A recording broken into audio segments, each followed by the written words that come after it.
This recording of the Irish School of Ecumenics webinar is presented in association with the Peace Culture Research Institute.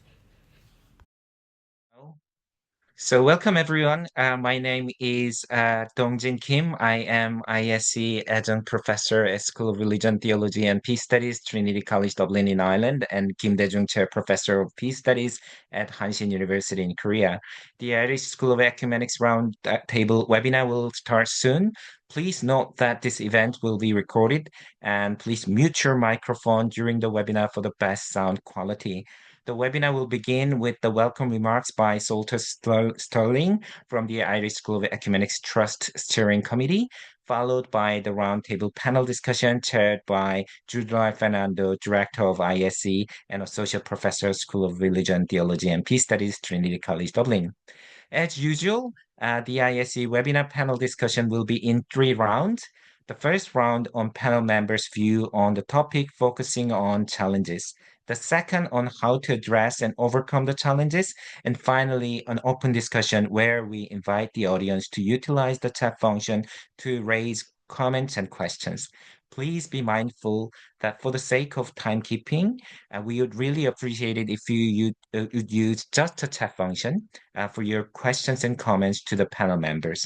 I will assist Jude in facilitating the third round discussion and make sure that what you contribute to the chat box will be reflected in the discussion today. So now over to you, Soltys.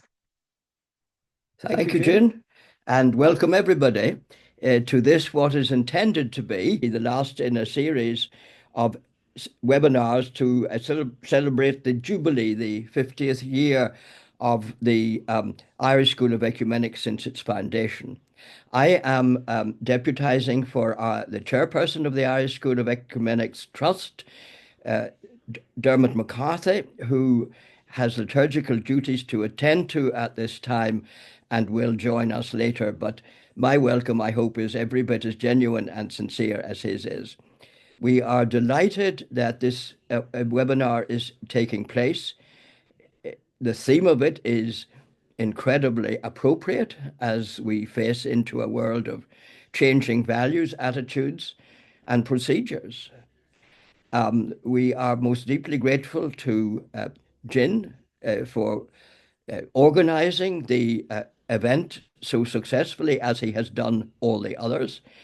And we are deeply grateful to those who are going to speak to us and contribute to what is an entirely essential thinking through of the condition of war as a feature of being human.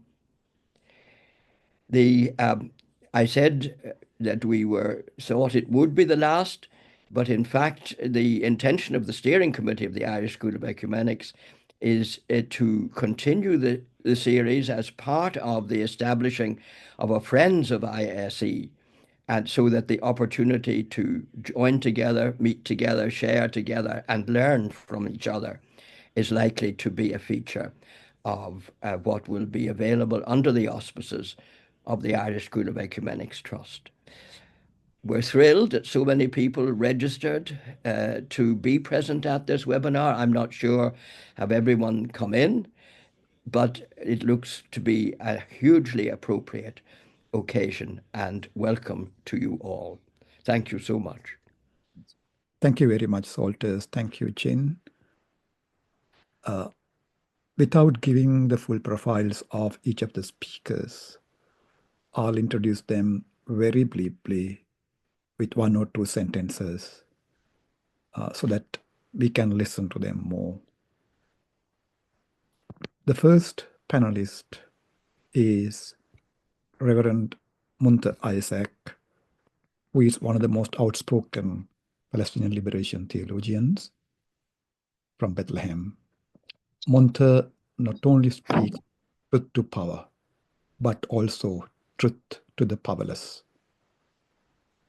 proclaiming that they have the power to change the world and to implement what it means by just peace. Over to you, Munther. Thank you so much for joining. Thank you, Jude. Good afternoon, everyone, or wherever you are joining. Good morning or good evening. And It's good to join you. Thank you for this invitation. And with regards to our question about wars, why they happen, I would like to tackle the issue from my locale as a Palestinian, how I, as a Palestinian theologian, understand the current mess we live in and how we got there. In my new book, which will come out anytime this week, I talk about 3 elements that enabled the current genocide in Gaza. And I think these 3 elements explain the question we are addressing. And namely, these 3 elements are coloniality, racism, and theology. Coloniality, racism, and theology. This is what's behind a lot of the catastrophes, the problems in our world. Let me quickly speak 1 minute about each. Coloniality. I really love the definition used by the World Communion of Reformed Churches in their Accra Confession many years ago. I think it's very relevant today. Coloniality is, or empire are, the coming together, here's the definition, the coming together of economic, cultural, political, and military power that constitutes a system of domination led by powerful nations to protect and defend their own interests. Again, it's the coming together of economic, cultural, political, and military power that constitutes a system of domination led by powerful nations to control, to protect, and defend their own interests. Coloniality is alive. Empires are alive. And more importantly, in the current context where I'm speaking from, what seems to be oftentimes missed and ignored is the fact that Israel is a settler colonial entity. One of the things I kept emphasizing, and I keep emphasizing, there is no Palestinian-Israeli conflict. This language of conflict actually gives the impression that there are 2 entities fighting. The situation in Palestine is one of settler colonialism, and addressing it as a conflict actually serves the interest of empire and brings it back to what I'm talking about. Because empires, when we talk about coloniality, usually control the narrative. They have an arsenal of media that shapes the narrative, such as, whether it's self-defense, what's happening in Gaza, the genocide was described as self-defense, and so on. So we need to see Israel within this matrix of empire, even Israel as an extension of the global powers that control our world, whether it's the economy, whether it's the trades, whether it's the control of the resources in our region in general.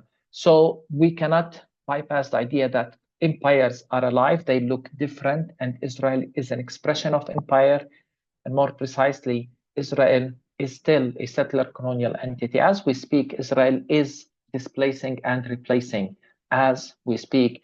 I mean, in Bethlehem alone, the number of settlers has increased to the extent that now Bethlehem has almost the same number of Jewish settlers in Bethlehem as the indigenous Palestinians. So that's coloniality. The second factor is racism, and I understand racism as the belief that some people groups have less dignity and worth than others. Some people groups have less dignity and worth than others. Coloniality and racism work hand in hand, because once you establish that some people groups have less dignity and worth, you can simply claim we can own their land. To use the words of Trump today when he talks about Gaza, he wants to own it. Why? Because the indigenous people living there, or the refugees from 1948 there, to him are less in worth and dignity. They can be displaced somewhere else. The level of hypocrisy we've witnessed in this war, to the extent that human rights and international law was completely ignored. The only reason behind it, and I've been saying this, when I look at how Europe reacted to the ICC and ICJ ruling, how Europe reacted to the numerous reports by Human Rights Watch and Amnesty and numerous UN reports about how Israel broke every war, crime that is there, and so on. The only explanation is that it's racism, they don't think that human rights apply on us because we're less human. And this war has confirmed to us Palestinians that the Western leaders do not look at us as equals. And finally, theology. And again, the three work hand in hand. In Palestine, in particular, religion has come to the aid of empire and racism. We have seen how theology was used to declare that some people are inferior. Zionism is based on the idea of ethno-religious supremacy. In addition, the Zionist narrative promotes the supreme Judeo-Christian tradition as opposed to the terrorist Arab thinking and so on. So religion comes to the aid. We have all the way from the extreme right Christian Zionist fundamentalist group that fascinate about end times and theology and eschatology and Israel coming to the land and Armageddon and so on, to the other extreme churches who are very liberal and very progressive, yet continue to lecture us Palestinians that Israel has the right to defend itself and or were silent, preaching peace, neutrality, and calling us to pray for peace when a genocide was unfolding in front of their eyes. The phenomena of Christian Zionism, with its right and left, liberal and conservative, is well documented. And sadly, just as religion and theology was used to justify apartheid and slavery and other catastrophes, even the Crusades and so on, we see it today aiding this matrix, these three elements: religion or theology, coloniality, and racism. This is why we have death, war, a genocide in Gaza. Thank you. Thank you very much, Munther. Let me go to the second speaker. Munther very clearly outlined how divine right to land has trumped over human rights. Our second speaker, Radha D'Souza, is a legal scholar from a more critical perspective, third world perspective, an activist, and an academic. Over to you, Radha. Thank you for joining us. Thank you, Jude, for that introduction. Thank you for this invitation to be part of this conversation. And thank you to everyone else who has tuned in. In the 5 minutes that I have, I will cut out on all the preliminaries and go straight to the key points that I want to raise today. And that is, first, that we are living in an extraordinarily historically important moment. And I think it's important to be conscious of this so that we don't sleepwalk into a disastrous situation. This is not business as usual, what is happening around us today. And why do I say that? Because if we just add up all the dots and take a big picture of what is happening, we can see easily that all the unfinished business of the world wars is coming back. Take, for example, Palestine. Actually, Palestine war against Palestinians did not begin on the 7th of October. It did not even begin in 1948. It began in the First World War when it was an Ottoman colony and Britain and France wanted to divide up all the colonies between themselves, and they created this rules called mandate territories. And if we look around us, all mandate territories are in trouble. You look at Iraq, you look at Syria, you look at Palestine, you look at Libya, you look at Sudan, you look at Somalia, all those things are back and there are conflicts everywhere. And I think it's important to be aware of that.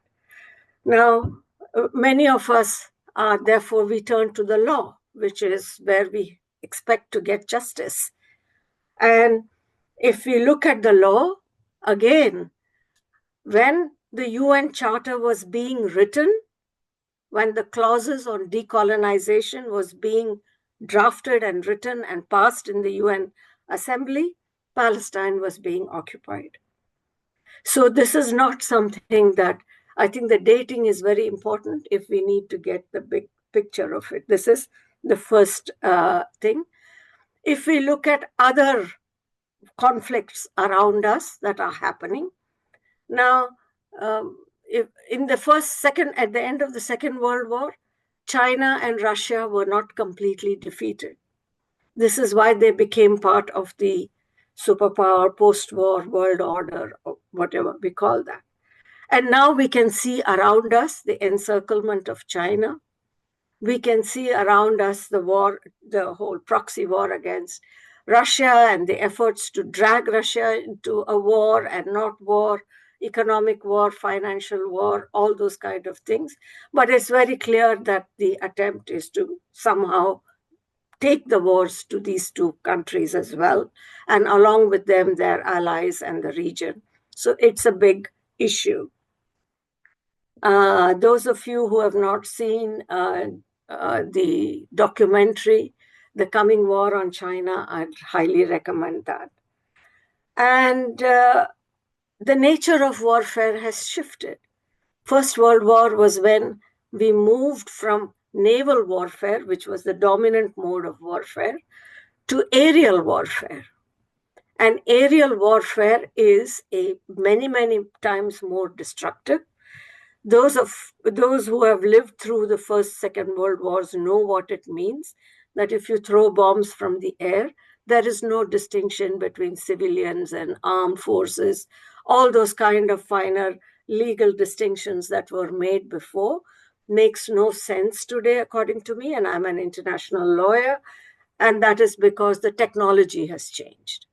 And then now from aerial warfare, we went into nuclear warfare. We saw Hiroshima, Nagasaki, and now we see the drone warfares, chemical warfares, and the technology has become so completely overwhelming.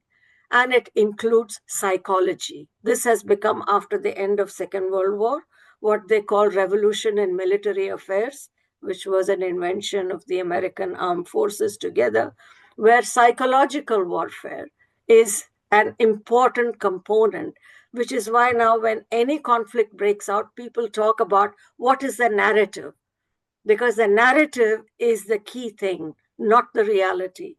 And this means that tackling warfare, a subject that we can come to later, has become really a much more complex and complicated issue. And so the level to which industrial warfare has increased means that our old ways of thinking about war as something that human beings do to other human beings is now really obsolete and outdated, because now every war destroys the conditions for human life, because it destroys nature, it destroys land. Using Agent Orange in Vietnam, people are still struggling to grow rice and to make it a thing. And therefore, I'll just stop by saying that peace movements, it's not just enough to focus on ethical and moral transformation. In my view, all human activity, however small and however big, must be grounded to ethics. That's what makes us human. But now it also needs, together with ethics, it also needs to be grounded in knowledge, in analysis, and in concrete understanding of our realities around us. So I'll just stop there. Thank you so much, Radha. All mandate territories carved by the empires are in trouble today. The empire carves borders, forges states, and declares itself as absolute and even transcendental. And we are the only human civilization in history who have not only monopolized violence on a single state level, but also on a global level, in which occupation, massacre become redemptive violence. So the cry for just peace is a cry for decolonizing. Thank you so much. And I would like to move to our third panelist, Erich Weingartner, who has moved from one conflict zone to another in building bridges, in gathering energy, and making connections between those who cry out for justice and peace. Over to you, Erich, and thank you for joining us. Thank you very much, Jude. To continue introducing myself, I should tell you that I was born during the Second World War in a small town in war-torn Yugoslavia. My family were refugees and eventually immigrants to Canada. Now, having escaped the terror of a hot war as a child, I spent almost half of my life in the madness of the Cold War. And since yesterday morning, Canada has been forced to wage a trade war with our neighbor, the USA.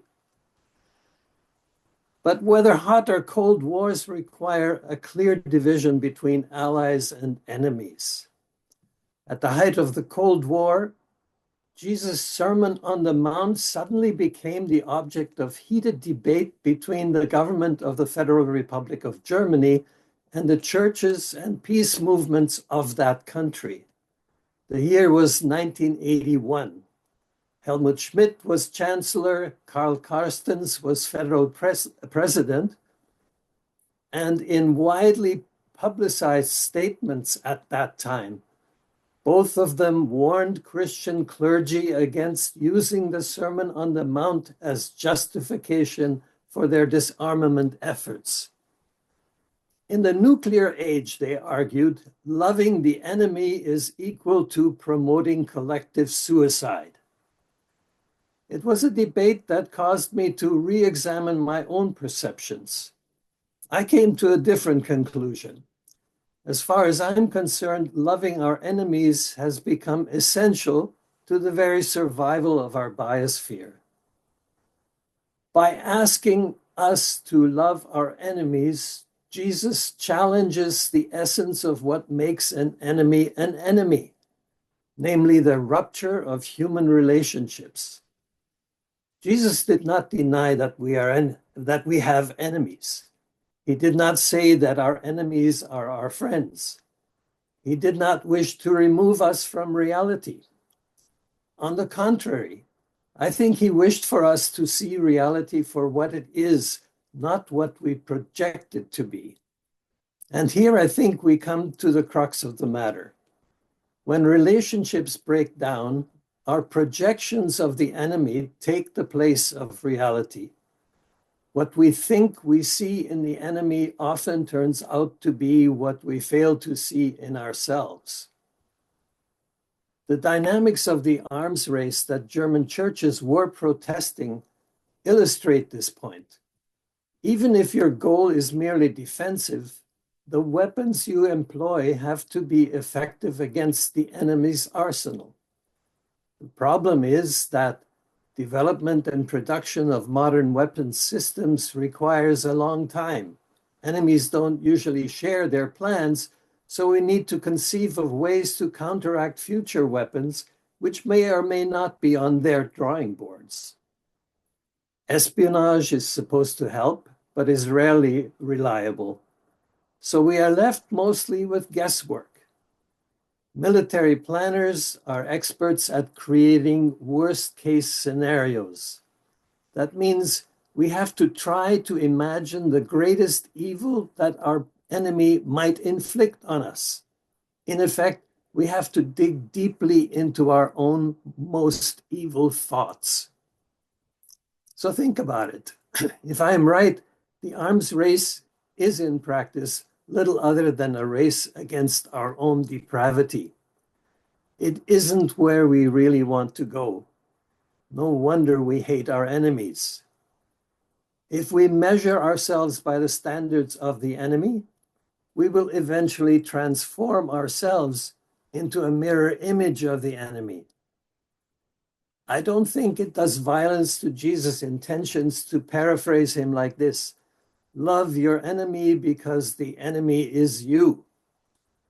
Loving the enemy is impossible as long as we cannot love ourselves.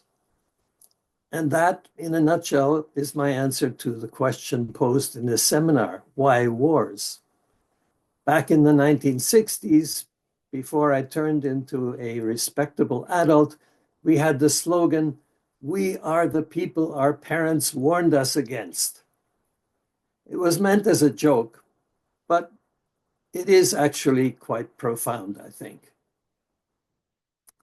I'll stop there. Thank you so much, Erich. Munther started with coloniality, racism, and theology. Radha moved on to empire and its brutal militarization. And then Erich joins us in throwing light into the spirituality of resistance to occupation, to war, and massacre. Our fourth speaker is Naomi Enns. Naomi is a grassroots activist and a scholar who engages with tormented communities in empowering them. She's at the moment working in Lithuania, in the LCC International University. Over to you, Naomi. Thank you for joining us. Thank you, Jude. It's an honor to be able to be a part of this conversation and learn from so many and with so many about the situations that are going on. As I start, I want to just remind us that from the context from which I speak, I am a guest in a part of the world that has been undergoing complex challenges for a very long time. So the recent war is only one more layer upon many deeper layers of, as has been told, colonialism and sovereign nations being taken over by their nation that is on their borders from Russia. So we have multiple layers of wounds that have happened here. But as I speak, I think also a truly just peace. A war, why does it happen? Usually because somebody who needs to be held accountable is not being held accountable. And there's perceived wounding or real wounding that has happened in relationship to responsibility being taken by those who have caused harm. I think in this context here, since the war started in Ukraine, which we deal with, the war started in 2014 and has continued with its full-scale invasion, which started in just in 2022, of massive casualties and destruction of civil infrastructure, which has forced people to seek protection, forced people to seek safety and assistance. Unfortunately, as a result of all of that, we have a huge population of displaced peoples throughout Europe, but also within Ukraine. And so that also, the sense of trauma carries with it memories of the action, also emotions from the memories, and then judgment that is created by those memories, which then leads to further actions in order to find safety, where people seek safety from. So we're talking about the challenges to a just peace. And for Ukraine, I think from my students who I work with and the refugees in our area, from Ukrainians that I talk with in Ukraine, the need is first and foremost to get to a negative peace. For many of them, they don't feel that they can get to a just peace right now, given the narratives in the world, given the constant harm that is happening from the war situation itself. So what are the challenges? Territorial disputes and a military situation. The biggest challenge I feel is that there's an assumption that military pressure ends pain. And unfortunately, I don't believe it does, because it creates further wounds that then continue the cycles of violence. However, at the same time, escalating military pressure is seen by some as a way to bring opponents to the table. Yet, what I hear from my students also is how people are brought to the table for a ceasefire or to the table to negotiate is really important. For instance, if you're not a part of the negotiating, then it is not your peace that happens. It's the peace others want for you. In the case of Ukraine and what's going on in the political rhetoric right now, a sense of being the last to the table to discuss their own needs is part of what justifies continuing within a war structure. I think also the idea that aid with strings is acceptable. And in our world, I do not believe aid with strings attached to it will allow for just peace at a later date. So earlier it's been said that we've changed from a people warfare to drone strikes and a different type of warfare. And I believe also in Ukraine, and that is the case, and has changed kind of the ideas around the war itself, because many, many more people have also become harmed. Half of the territory has been lost and terrorized of Ukraine. So I think the issue for Ukrainians and for all of those who come from post-Soviet occupied territories who are no longer post-Soviet occupied territories, they are free nations. That Ukraine itself is also a free nation and deserves and requires a sense of dignity in being known as a sovereign nation. I think that is what is undergirding their concern and their need for war at this point in time, because they need to be seen as a sovereign Ukrainian nation in their right to their own natural resources, into their own heritage, their language, their identity is really, really critical. Another challenge to just war, I think, is the fact that we often look at the cost of a peace conversation when we're looking at it from a leader's perspective. So one, will the enemy interpret any open posture one has to weakness? And two, how will Europe change its strategy in response to that interpretation? Because for many, coercion creates a sense of weakness. And when the cost seems high, it closes people down to a posture of peace. And so then there's more energy created, and that energy escalates the heat of war. And at that point, why would an enemy demonstrate a willingness to go to the table? They're winning. So I think that's important. The other is a challenge to witness. As narratives are rewritten about the truths within the country, from outside the country, people are less likely to witness the realities of what's happening. So I sit with students and I sit with young people, young adults who have lost family members, whose families have been killed, whose parents have been killed, whose siblings have been harmed from this war. So the challenge of the war is not just the action itself, but now the memories. So not just the memories that my family has a family member who has been killed on this day because of this battle, but the memory that this nation has invaded my nation and killed my family member. So there's a connection to another other, and demonizing happens. So one of the costs, I think, and challenges for just peace is how we look at demonization of the other and how we dehumanize one another. And that goes both ways. For Ukrainians, there is a deep need to be seen with their rights as humans, a sense of dignity. I could echo a lot in many ways of what was shared earlier by Munther Issac, in the fact that protecting individual rights, human rights, is critical. And I think those are some. But for me, the biggest is the challenge of political injustice is that it wounds, and wounds carry long memories. And the memories are the vehicles that transport the wounds through time. And then we have collective concerns. I'll stop there for now, I think. Thank you very much, Naomi. One thing that struck me listening to you, that is what Dorothy Solem, one of the most prominent peace activists and feminist theologians from Germany, once said, "Peace can't dance naked. It has been abused and re-abused. Therefore, we have to add adjectives to it." So the cry for just peace is not any kind of peace. So the question is, whose peace? And that is not an abstract question. It's a concrete question. As Radha pointed out, to reach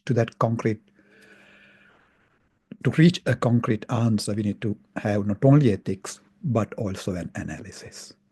And thank you so much. And our next speaker the last speaker of this round of the webinar is Andrew Pierce, an ecumenical theologian, coordinator of the MPhil program in Contextual Theologies and Interfaith Relations here in the ISA Trinity College, Dublin.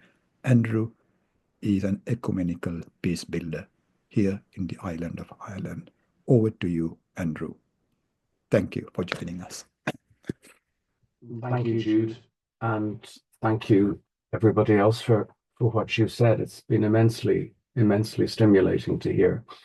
The great themes that we're talking about in this session, war, peace, justice, they're very existentially charged themes, as well as very current realities. And they're also things that many of us disagree with one another about. And how we handle our disagreements is often one of our biggest problems. In many respects, our first round is meant to be looking at what we see as challenges. In many ways, the challenges that we all of us face in our various different contexts always seems to be how we shape our understanding of our identity and how we understand the identity of people who are different, and how we understand their otherness, and how we sometimes misunderstand what makes them different, and how we find ways of failing to connect simply because of the way in which we have framed our interpretative grids through which we read what they are saying and doing. I want to say a little bit about where I'm coming from, because these are issues where obviously where we stand impacts on what we see, and what we see and how we interpret it very firmly determines what we propose to do about it. As Jude said, I'm Irish, I'm an Anglican, and I work as an ecumenical theologian. And as an Anglican in Ireland, I'm obviously a byproduct of the settler colonialism that Munther spoke about earlier. In a relatively recent document that some of us managed to get the Church of Ireland to produce on ecumenical relationships, we managed to get the expression settler colonialism mentioned as part of the reality of how this church understands or sometimes fails to acknowledge itself. That was important because precisely the point Munther raised is this is where ethnicity plays a part, and where settler and indigenous collide. The late great writer on matters of settler colonialism, Patrick Wolfe, talked about the logic of genocide inherent in notions of settler colonialism. It's not a deterministic vision, but it's an omnipresent danger that needs to be acknowledged and healed in. One of the reasons that I think I'm attracted to the whole ecumenical thing and why it seems important to me is that in terms of debates over identity, the Christian ecumenical movement has shaped a new understanding of Christian self-understanding, really, in the past century or so. If you cast your mind back to how the churches saw themselves, they now see themselves very dramatically differently. And part of the reason for that isn't to do with internal organization or anything like that. It's that their fundamental foundational experience is that of dialogue. And in the current climate, geopolitically, we're meeting a certain popular disdain for or impatience with the very idea of dialogue, or we're demanding that it should take place where the disparity of power is such that it can't possibly take place. very often you see it referred to simply as some sort of lightweight distraction from loud monological talk and hard action. But when the shouting and the fighting are over, there will always be dialogue. It is one of the few things that actually work in fraught relationships, whether that's between nation states, churches, or work colleagues. Not all dialogue is good dialogue. There are plenty of things called dialogues that are nothing of the sort. But if we are concerned with the notion of just peace, then we need to be thinking in terms of how the expertise we've developed around good dialogue, how can that be at some point deployed? How do you make available? How do you train? How do you equip personnel so that they are appropriate personnel for something like this? In the talks leading to the Good Friday Agreement in Ireland, the role of the chair, George Mitchell, was hugely significant. Not everybody could have delivered the kind of conversations that needed to happen that he brought into being. So we need to make those kinds of people available. We need to find times and safe places, and we need to be alert to the reality that dialogue invariably leaves its participants changed. That's the most subversive thing about dialogue. They become changed and challenged to ensure that the dialogue that has, in some sense, reshaped them, provided a new way of imagining how things really are and how things really might become, how these can be received back into the life of those communities who've been shaped by protracted dispute. There'll always be the risk that those who've not been involved in any dialogue will reach for the outcome rather than the emergence, the process, and they will cry out that they see treachery and betrayal, and one needs to be forewarned of that. The year 1948 has been mentioned. It's significant for a number of nations, including Ireland too. On the transnational front, it's also the year of the United Nations Organization and the World Council of Churches, both of which had, in their pre-1948 states of experimental emergence, personnel had been deeply enmeshed in the efforts to halt a slide into war. That they emerged in the form they did was a contemporary acknowledgement that national and or ecclesial isolationism no longer chimed with the realities and needs of the time.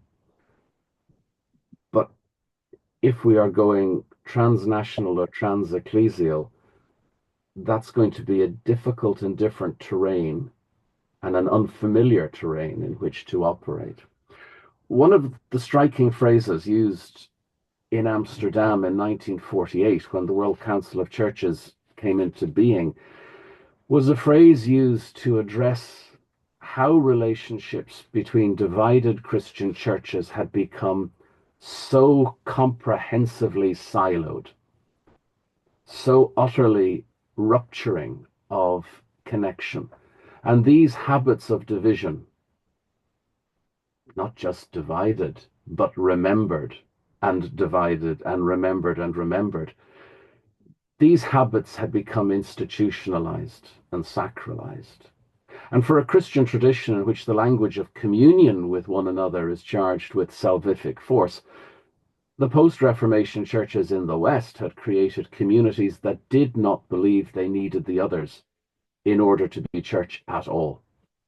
There is a defective understanding of our identity, and it feeds into the ways in which our claims about what is ultimate and how we belong to one another is shaped. And this recurring challenge of the way we collapse difference into sanctified othering is something that I'd like to return to later. Thanks, Andrew. Thanks, Jude. Thank you so much. We are moving on to the second round. Before that, I would like to remind you, please use the chat box to send your queries, comments, either directing towards individual panelists, but or to the whole panel. And Andrew very clearly summed up what it means by settler colonialism and what it means by dialogue. The settlers believe that they are returnees, not settlers. Therefore, annihilation is justified.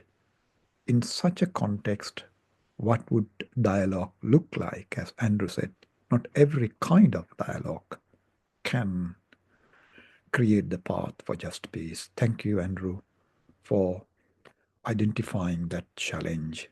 Now we are moving on to the second round. The second round is, in a way, organized to let our panelists propose how to respond to the challenges in a creative way. And over to you, Munther. Yeah, what a fascinating discussion. So I've talked about the three elements: coloniality or empire, racism, and the weaponization of theology and religion. And as such, my 3 points are also the same: resist empire, resist coloniality, resist racism, and resist the weaponization of theology and religion. We need to analyze and point to these three elements, understand them, and resist them. Let me give some practical ideas, 6 or 7 practical ideas. First, on the ground, we need to survive. And that's up, unfortunately, to the colonized, to the indigenous who are fighting for their survival. And that has not always been successful, as in the case of North America. So we need to continue to resist to survive. And then resisting also means resisting the narrative and description of empire. That's why I insisted. As long as our friends call it the Palestinian-Israeli conflict, they are enabling settler colonialism and the displacement of Palestinians. And the reason we also need the right description is because there is no conflict. There is really a state of apartheid, settler colonialism. So when we use the right description, it actually helps us move forward. I was once challenged by an influential church leader. Why do you insist on calling Israel an apartheid state? This is before the genocide. And I said, well, if it's a conflict, we need mediation, we need reconciliation, we need dialogue. If it's apartheid, we need sanctions. It's a crime, we need accountability. So let's continue and let's really be careful in the language we use. And so that's my second point. We need to call for accountability. And I know it sounds naive right now, but we might as well continue to try the means we have, the international law. I agree with, I think, one of the speakers who said this is a very, very, I think, Radha, existential moment we live in, a very serious moment we live in, we're facing in our history, because everything we tried to build as a collective humanity after the Second World War is falling and collapsing in front of our eyes. When someone suggests owning a land, someone else's land, or when invasions are normalized, when a genocide is normalized that we're watching live, that means we might as well get rid of the international law and human rights. Is this where we want to head? So we need to continue to challenge that and try that path and not give up on it, although not allow the Europeans to lecture us on it. At the same time, resisting means being creative. BDS, boycott, divest, sanction, academic boycott. You can help us gain our independence by emphasizing on your freedom to academic boycott. We need to call for sanctions, as I mentioned. We need to call for divestments. And in a time when governments are not just hesitant, but fighting the BDS movement, I think this is where we need to rely on grassroots movements. That's my next point. Grassroots movements at this stage are more important than ever.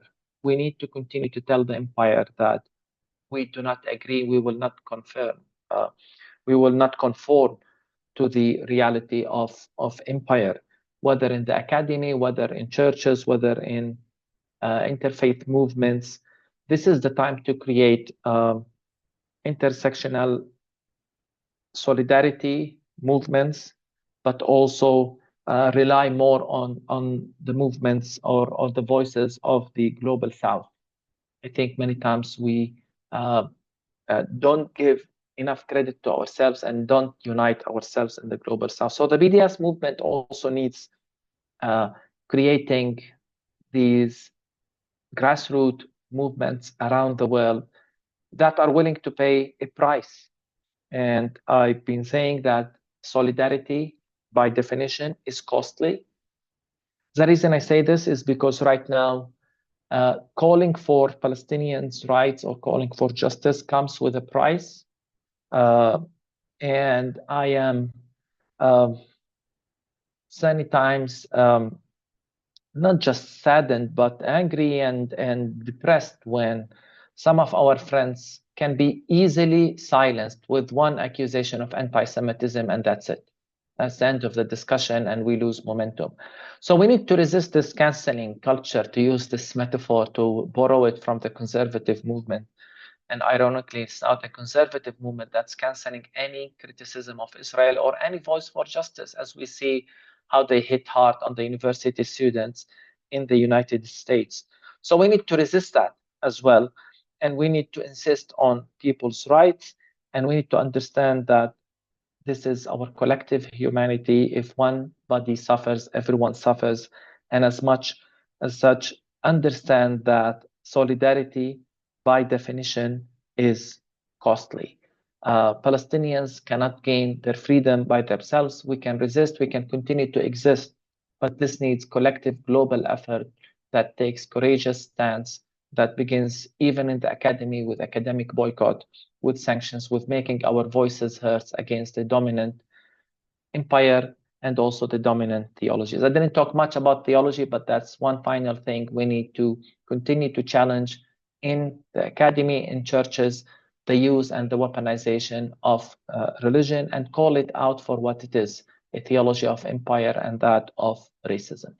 Thank you. Thank you, Munther. Resistance is the response. Solidarity is costly. Over to you, Radha. Yeah, what an amazing conversation this has been. Thank you, everyone. I just want to pick up where I left off at the end of my talk, that there is we all want accountability. This is something that all of us want and would like to see. But the question we have today is, who do we give account to? Who is the person who takes account of whatever is happening? And I think that is where the real crisis lies. We associate states with states that go to war. States are the ones who declare war, make peace, all of those things. But states now have changed. They are no longer states that were, land-centric, supervised over big land feudal community, landholding classes. Modern states are independent of the people because of their legal personality. They have a legal personality, which means they are no longer, they can hold their elections, they can hold their accountability, but ultimately the state stands on two main pillars, the armed forces and the civil service. If these two collapse, the state collapses. And that is why we find time and time again, in spite of all the opposition that people have towards, and I start from the premise that most people want peace, majority of the people, and yet wars go on. And for that, to understand why that happens, we need to understand the two pillars that hold up a state as an institution. And since the Second World War, these states have become what I call warfare states. Why are they warfare states? Because their political economy is based on militarization, on arms exports, on arms trade, on arms dealing. and so on. And the military-industrial complexes, they form the foundation of contemporary states. And therefore, and their operations have become global, which is why we find that it's almost like a contagion. Once it starts in one place, it goes to another and to another. And these institutional contexts and these military-industrial complexes, the ways in which corporations and states come together to hold up the institutions, if we don't get to this, we are really scratching the surface of peace and how to make peace.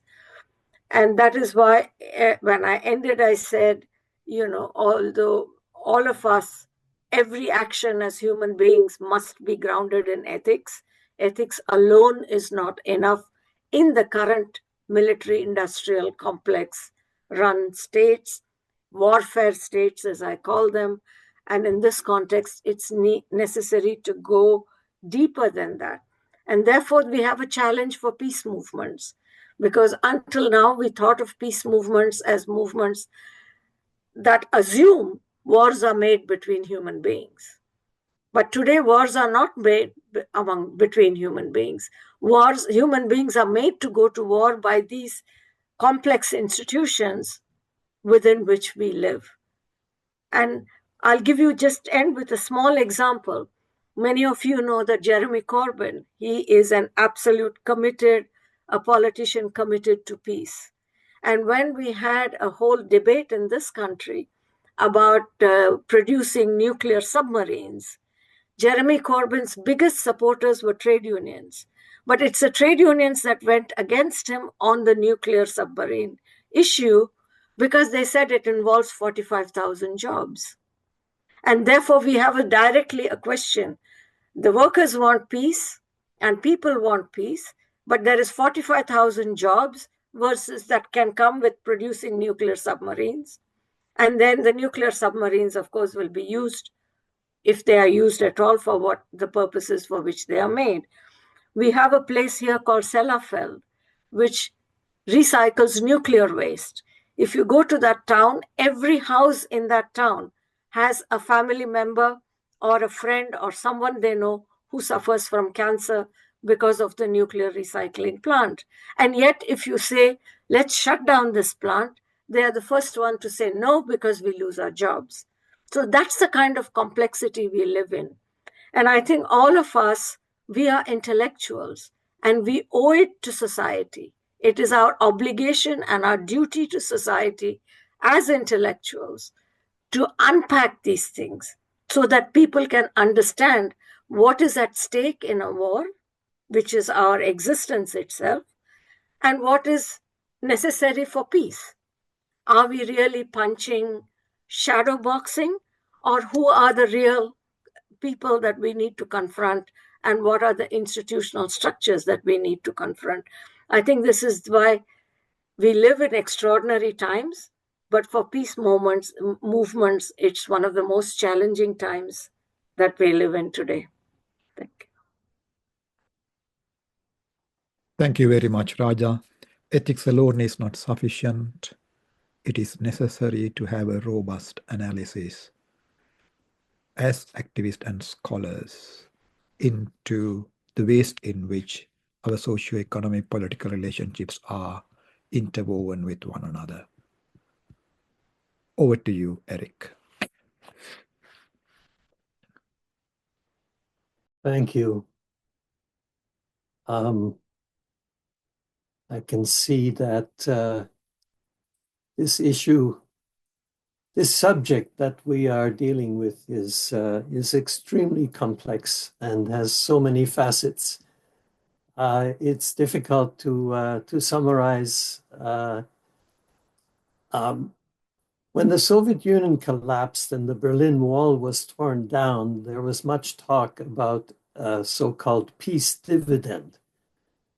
The idea was that ending the costly and unproductive arms race would free up resources for a more justice-oriented economic growth.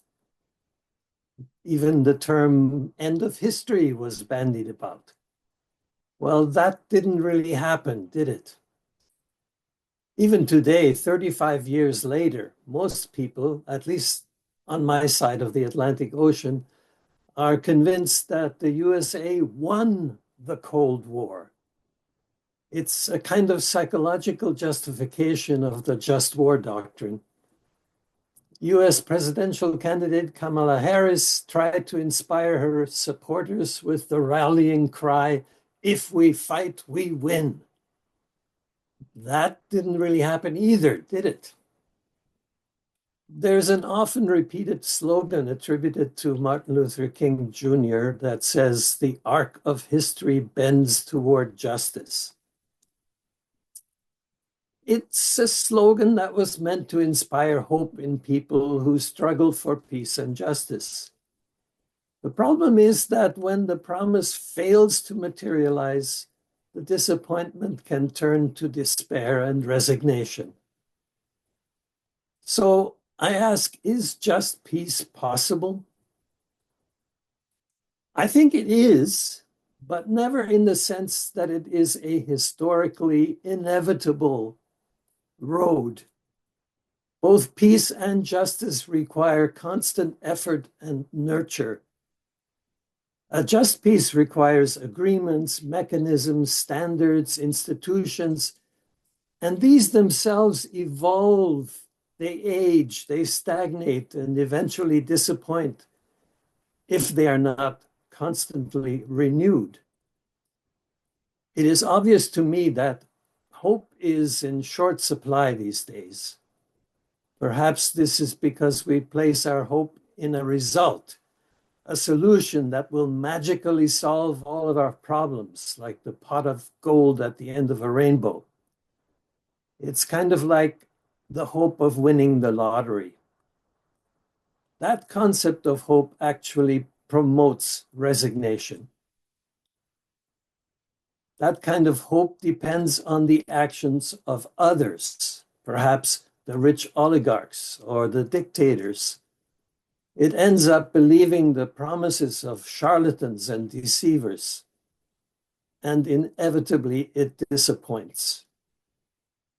Maybe the most hopeful thing I can say, and I speak from experience, there is no solution, no single solution to the problem. There never was. That is a misplaced hope. There's no master plan to save us from all ills. But there is another kind of hope. It is the hope that emerges from struggle, from engagement in efforts for peace and justice. This hope requires acknowledging who we are with all our warts and weaknesses and failures. In return, it promotes friendship and communities of solidarity. It cannot disappoint because the goal is not some kind of utopia. The goal is not the destination. The goal is the pilgrimage toward peace and justice. It is the fellowship with fellow travelers that is the source of our hope. And that's why, coming back to the Sermon on the Mount, it is ultimately liberating. Only through love can we discover who a person is.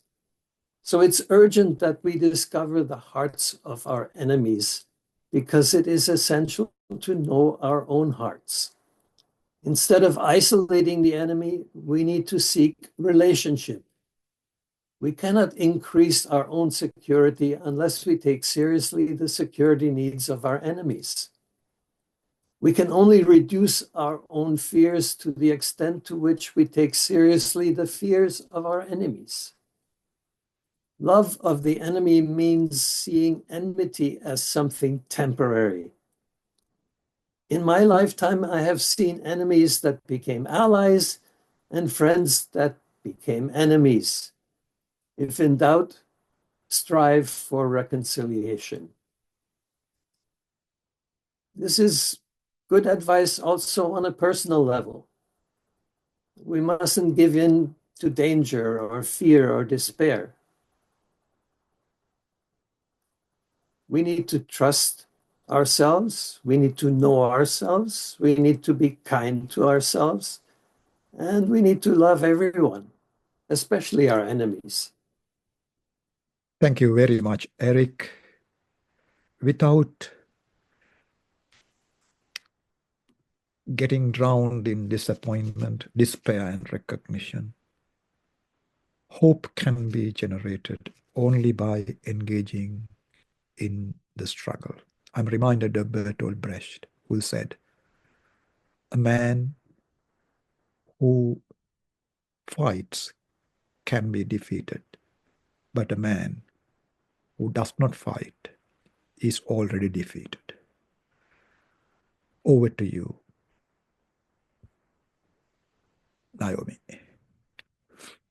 Thank you, Jude.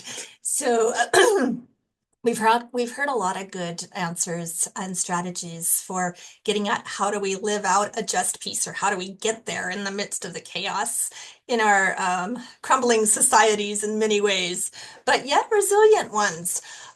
So I'd like to suggest a few things from this part of the world, because many of my students tell me I fight against it every day. A just peace is an aspiration. At the same time, as a Christian, it's my road. It's the road I'm going to go as an Anabaptist Mennonite. It's the road of reconciliation that I feel we need to set the seeds for, or nurture the seeds for, in our university students, who will be the leaders and the ones who repair and rebuild their world and our world. I think we've made a mess of it. Anyways, so I think to get at that, we need to recognize first the deep-rooted issues that are present, so the layers that are present in society. We need to look at how authoritarianism is portrayed, how it acts upon people to keep them from freedom to be able to identify who they are as a people. I think about the authoritarianism in Belarus. It continues to disrupt the regional stability, continues to keep students unable to go home, unable to really speak freely their minds. And the respect for human rights, I would agree wholeheartedly, we need to look at. And we need to promote dialogue across the divides. I've seen that in the work I do here, and dialogue, again, as Erich identified, is really difficult when you disagree. So how do we do it respectfully? So pursuing justice, I think, means generating a stable, peaceful relations. And first of all, we have to do that by working with society, grassroots movements, and we have to work at trauma. So raising trauma awareness. So what we know in Europe and the EU, that more money, more funding is going into militarism rather than into peace building, rather than into looking at how do we deal with society's needs at a societal level. Working with trauma, I would suggest exploring and practicing sources of resilience, such as listening circles. I think they are really helpful. And I think they help us strategize how do we prioritize the health and well-being of those who have been harmed. And those that have been harmed are the victim, the harm doer, the community, and the institutions. So how do we bring them together in dialogue in ways that will help promote advocacy for those that are harmed, and also create an understanding of the justifications behind why people create and why people do horrible things to each other. I would also suggest that advocacy for the harmed is really important. So creating spaces where people can be angry enough. We talk about, oh, don't be angry, forgive. But when you're in the midst of pain, you need to have a safe space where your anger can be allowed, but your anger allowed without stigma. So your anger that can help transition you from hatred, perhaps to the possibility of forgiveness, perhaps to the possibility of reconciliation, is required. Really difficult to do when people are exhausted, when they're enraged, when they're hurt, when they're betrayed, and rightfully so. Developing our own frameworks for what a just peace might be is really important. So for Ukrainian society, that would help them be recognized throughout the world that they are a sovereign nation. And today for them, that is really important, to be able to develop their own internal frameworks for addressing the corruptions that they know are there, but also for dealing with their senses of betrayal. I think a few more areas of strategies. One would be work at making things right. So open acknowledgement of wrong. Rhetorics from the governments are more than inflammatory. They dehumanize and they deepen the wounds of many who are already suffering in this regional war. Michelle Barron from Canada, which is actually where I come from, she once said, resolving conflict is ultimately about change. But for Ukrainian and Lithuanian, people that have experienced deep pains, their question would be, but change to what and how? So open acknowledgement of those questions is critical. And I think an open acknowledgement that doing justice is about the pursuit of restoration. So what does restoration mean? And how do we challenge the actions that dehumanize rather than restore people? Accountability for war crimes, I think, is really important, but difficult. How are you going to hold people accountable when the institutions we have, the International Court in Hague or international law, is being rewritten right now, where our norms are being shifted and changed? So that is a really difficult one. But I think for justice to happen is an important one for us to understand frameworks, and maybe shifting global academia away from a Russia-centric framework within the Ukraine, but also within Eastern Europe. I think often our studies here, our academics here, are a little bit more synonymous with Russian studies, and we need to start allowing grassroots scholars more ability to create and dedicate their study departments to the study of their countries and their countries' needs. The last thing I want to finish on is establishing long-term security guarantees.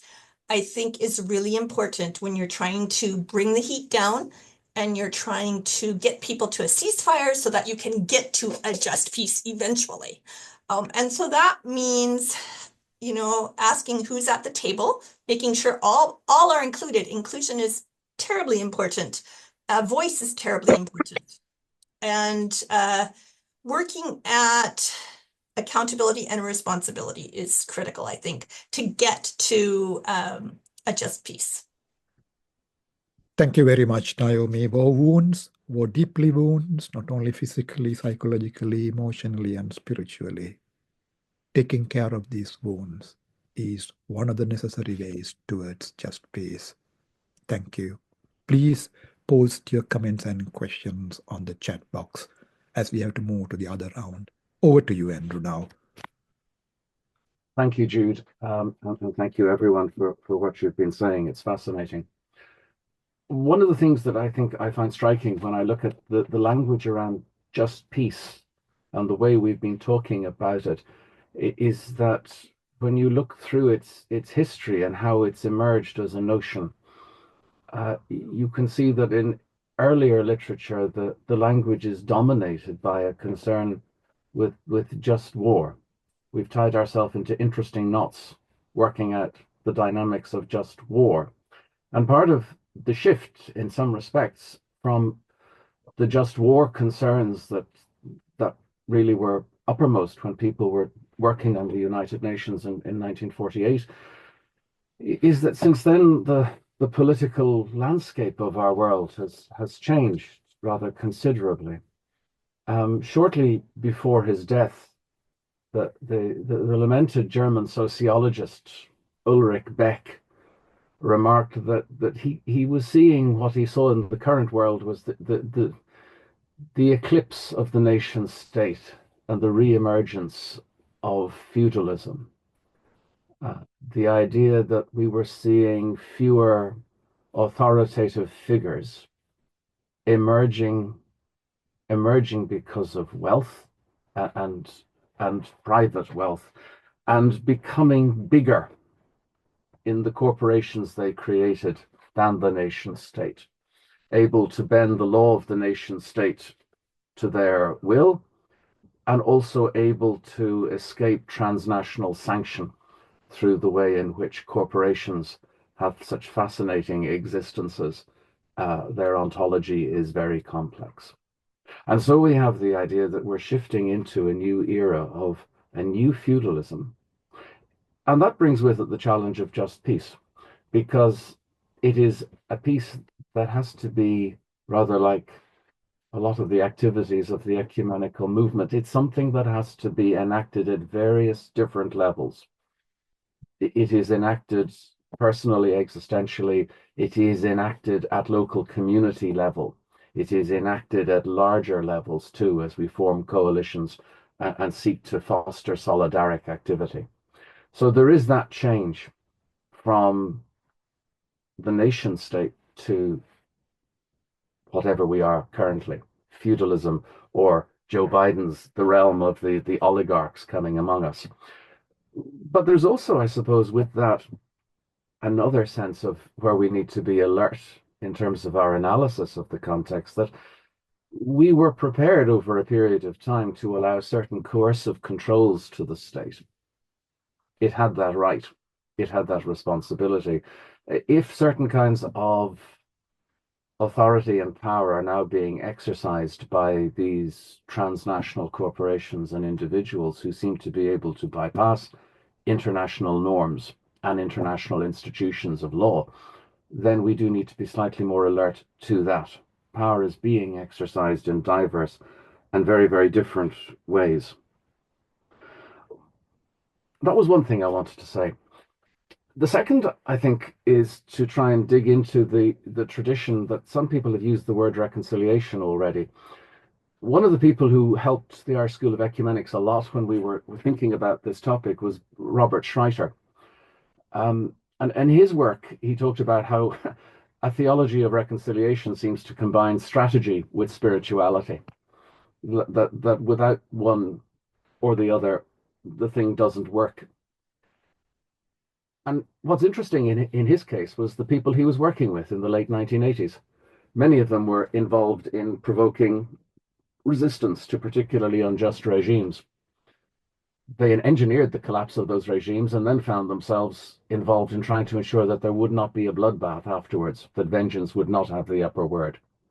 This fascinating balance of resistance and of trying to articulate something different, he called the emergence of a newer and truer story.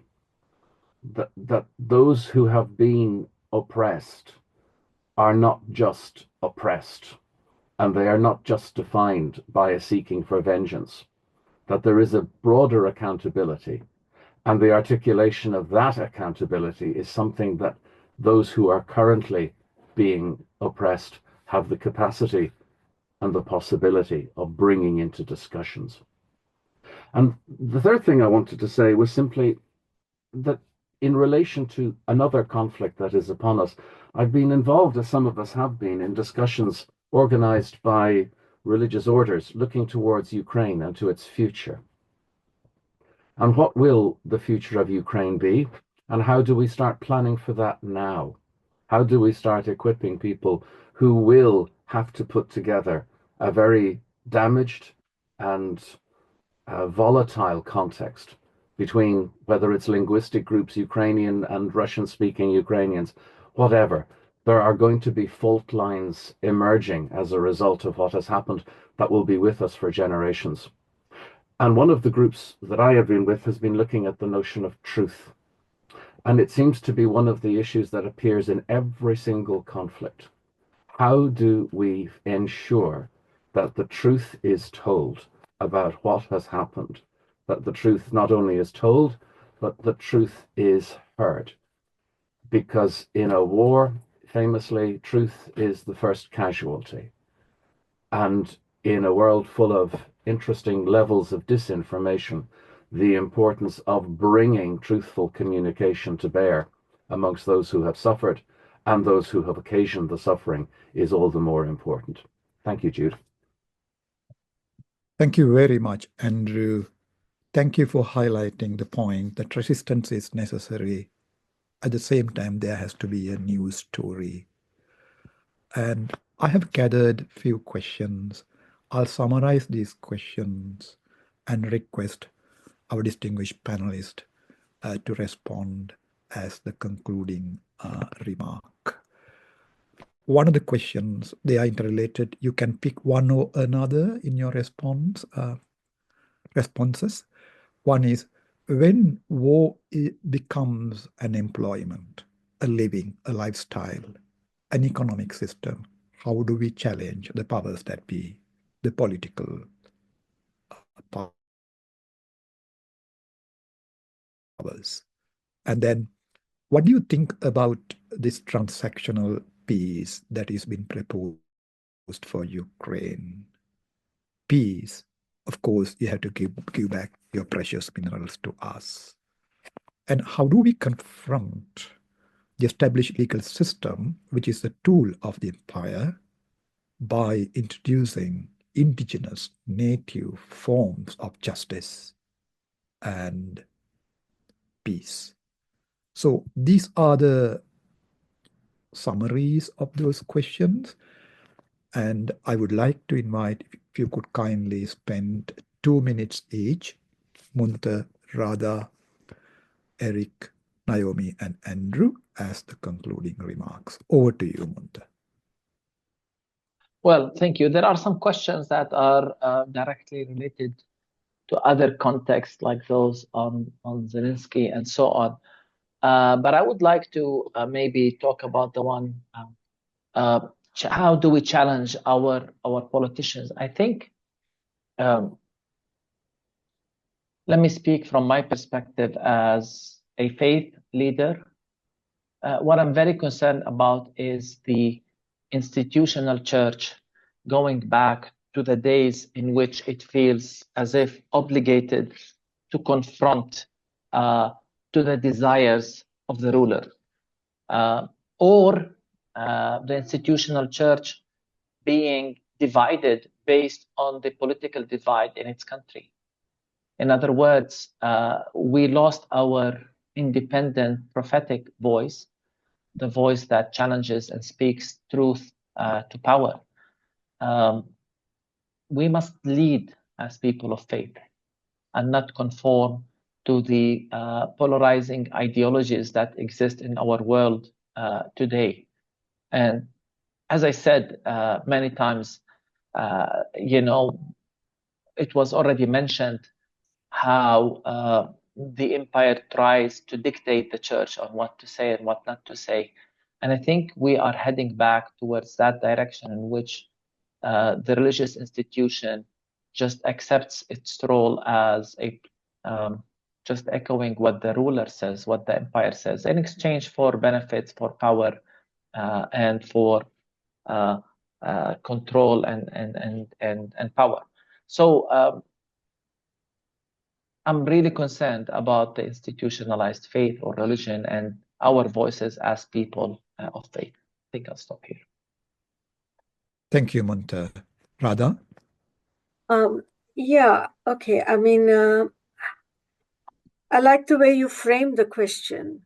What do we do and how do we respond when our lifestyles, everything from the cell phones we use to the AI technologies, which are being imposed on us at the moment, and so on, and everything is related to warfare in some kind or the other. And this is the qualitative change that the First World War and the Second World War and all the technologies that came in introduced. Since the world wars, all technological innovations, including washing machines, including exercise machines, all were developed through the military-industrial complex, produced by private companies, and then through this ingenious legal innovation of the United States, where they said dual-use technologies, which was not allowed before. What was produced for war could only be used for war. It could not be used for civilian purposes. But this whole legal change which very few people paid attention to, except maybe nerdy lawyers. The dual use means that every technology that is innovated in MIT and, all those kind of complexes now filters into society. And that is why I gave the example of Jeremy Corbyn, the Sellafield nuclear waste plant, etc., where there is a direct conflict between how we live. And we could extend that analogy to our cell phones, to our AI technologies and everything. And that poses a real challenge. And I wouldn't dare to, say I have the answer to that, because the question is too big. But what we can say is peace movements must pose this as the main challenge for peace. And it is time that we started discussing this. How do we really confront this enormous, gigantic Goliath that is, consuming us and forcing us into war, even when we don't want it? Even when we don't want it. And I honestly believe most people don't want wars. And that is one of the challenges. So my answer to that question at this point is that we need to frame the question in that way. And we need to present this as the main question, have wider discussions. How do we do this? Some of it has been happening in the trade union circles here, because that was one of the questions that came out of, this whole nuclear submarine power plants and the closure of that and so on. And now increasingly here in unions, we are asking them the question, can we present an alternate plan for employment? Now, there was a question on Northern Ireland. On Sunday, Keir Starmer made a speech. Oh, we are going to invest more money in producing arms, and the factory will be in Belfast. So this is a very, very clever strategy where Northern Ireland, where Britain has a problem at the moment, can be appeased with jobs or promises of jobs. And then we produce arms and we carry on with more warfare and more destruction elsewhere. So, these are the kind of complex questions that we need to talk about. Can we give Belfast or people of Belfast a plan that says, you reject this arms manufacturing plant, and here is another way we can, put food on your family's tables, other ways of making jobs, creating jobs, communitarian or whatever. And I think these are the kind of challenges that we really face and that we need to really come to terms with and ask the right questions. And I think asking the right questions is the first step to finding the answers. Thank you, Radha. Erich, please. As usual in discussions like this with such incredibly huge problems, I tend to be overwhelmed in the problems themselves. And I can understand people in the peace movement, even in human rights movements, being so overwhelmed now with the variety of issues. Then we tend to then focus on who is the culprit, who is the person that is creating all these problems. Right now, we focus very much on this continent on Donald Trump. And so the movement tends to focus on one culprit. And I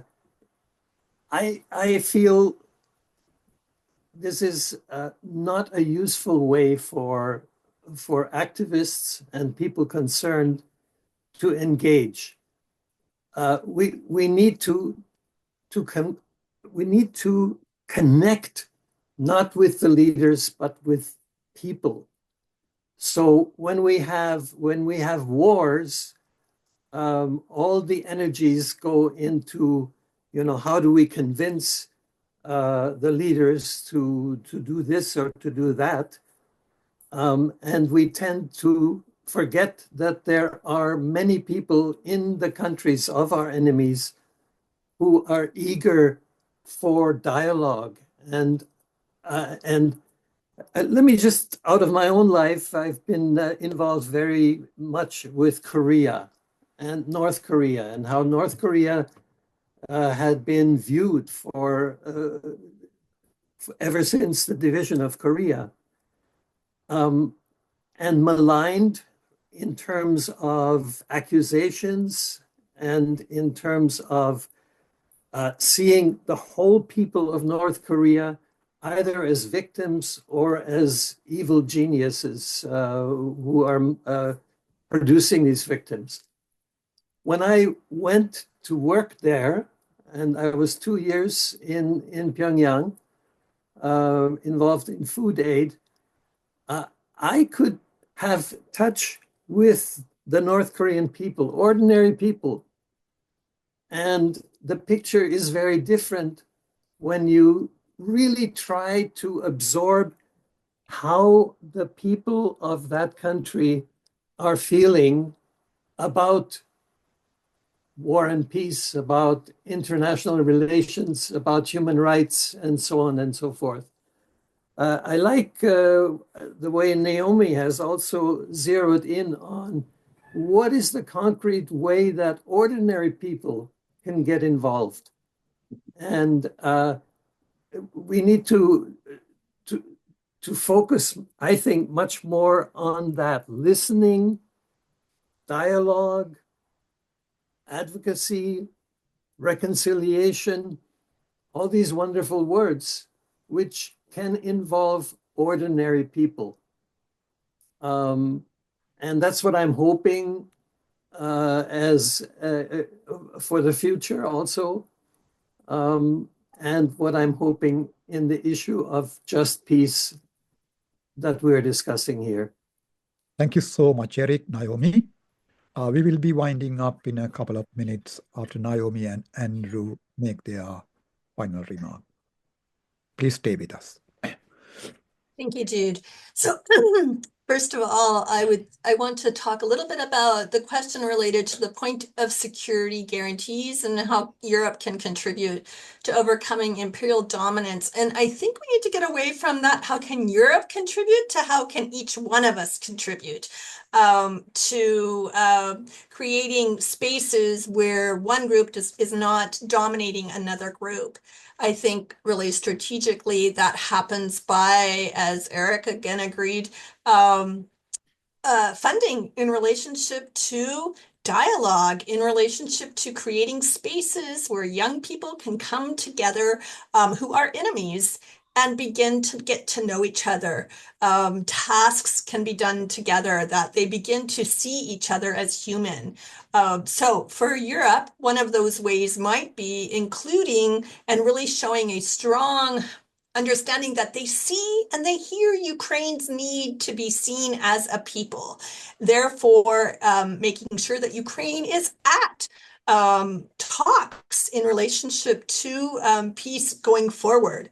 That some of Ukraine's concerns are heard as well as Russia's. We need to hear both sides, but we need to understand that we need to listen to those that have been harmed first. I think what I would also suggest is how are each of one of us involved in building our own skills in peaceful dialogue and in navigating change, because really conflicts are all about resistance to change. So how are we learning to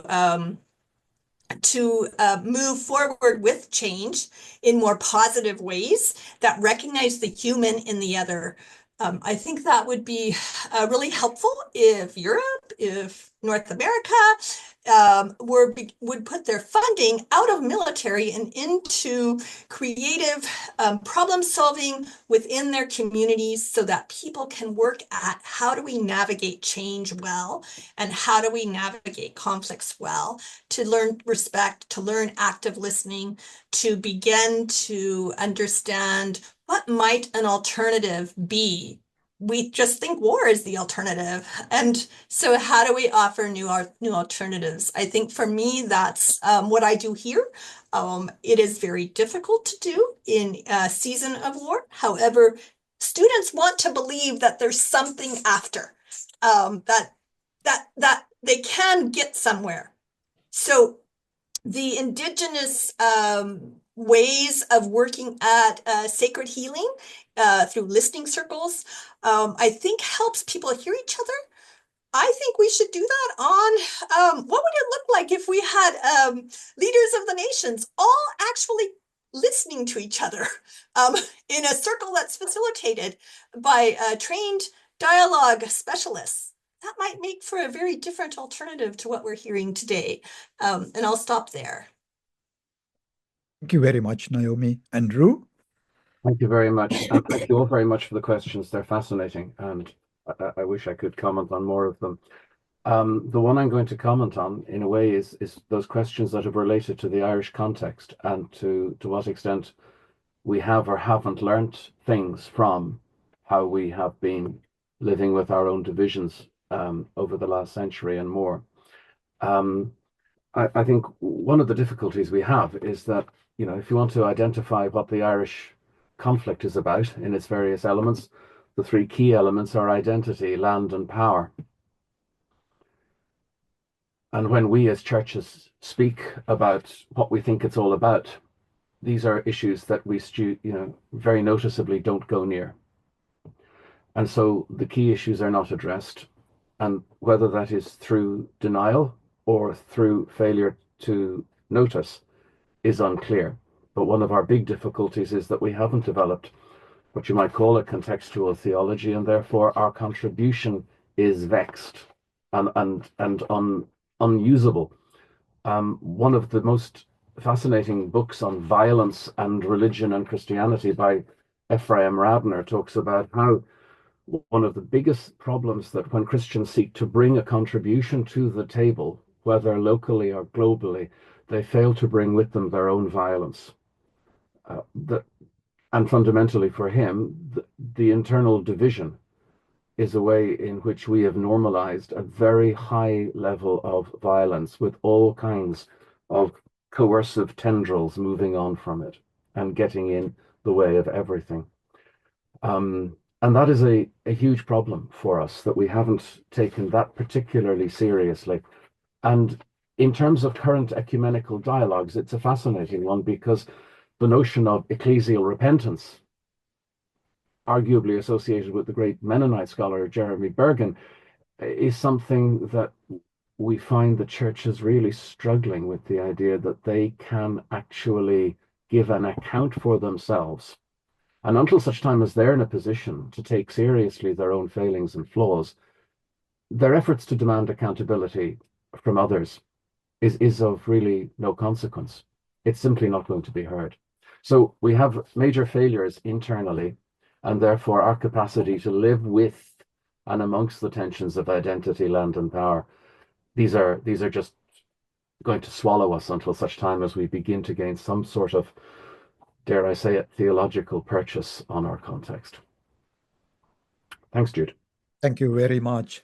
Let me conclude. First of all, apologies for keeping you a little bit more than we had scheduled.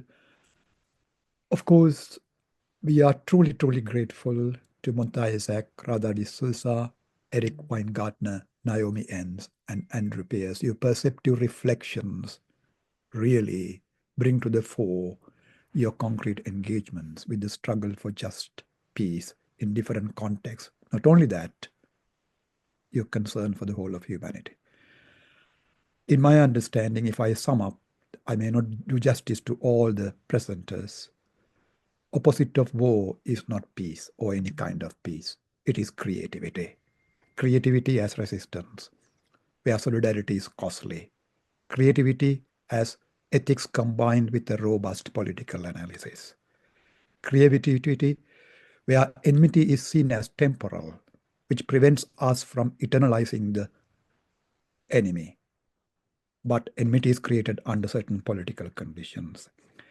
Creativity as touching the wounds of those who have been traumatized. Creativity as resistance, at the same time telling a new story beyond resistance. And we truly appreciate your participation. It is a reflection of your commitment to just peace. And on behalf of Jean Salters, and the Irish School of Ecumenics, I would like to thank you all. Have a good evening or good afternoon, wherever you are. Let's meet again.